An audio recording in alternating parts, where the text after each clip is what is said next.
தங்கம் விலைக்கு வித்த தக்காளிலாம் இப்போ கிலோ 10 ரூபாய்க்கே கிடைக்குதுங்க. இதுதான் ஊறுகாய் போடுறதுக்கு சரியான சமயம். நான் இன்னைக்கு 1 1/2 கிலோ தக்காளி எடுத்து கழுவிட்டு பொடியா நறுக்கி, அதோட ஒரு பெரிய எலுமிச்சம்பழம் சைஸ் புளி, தேவையான அளவு உப்பு சேர்த்து, எண்ணெய், தண்ணி எதுவுமே விடாம வெறும் வாணலியில அப்படியே போட்டு மூடி வச்சோம்னா, இது நல்லா வெந்துரும். வெந்ததும் 10 நிமிஷம் ஆற விட்டுட்டு மிக்ஸி ஜார்ல சேர்த்து நல்லா நைஸா அரைச்சு எடுத்துக்கணும். இதுக்கு ஒரு பொடி ரெடி பண்ணிக்கலாம். 2 ஸ்பூன் வெந்தயம், 2 ஸ்பூன் கடுகு பொன்னிறமா வறுத்துட்டு, அதே வாணலியில 10 காஞ்ச மிளகாய் அப்படி இல்லைன்னா காஷ்மீரி சில்லி வறுத்துட்டு இதோட சேர்த்து நல்லா நைஸா பவுடர் பண்ணி எடுத்து வச்சுக்கணும்.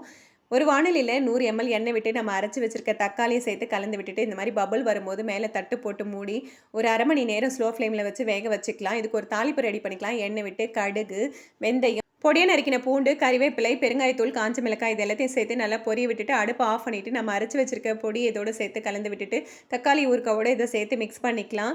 எண்ணெய் எல்லாம் பிரிஞ்சு வரும்போது அடுப்ப ஆஃப் பண்ணிட்டு, ஒரு 1/2 மணி நேரம் ஆற வச்சுட்டு பாட்டில்ல எடுத்து ஸ்டோர் பண்ணிக்கிட்டீங்கன்னா, கிட்டத்தட்ட 3 மாசம் வரைக்கும் கெட்டு போகாம இருக்கும். நீங்களும் ட்ரை பண்ணி பாருங்க. வீடியோ பிடிச்சிருந்தா லைக் பண்ணுங்க.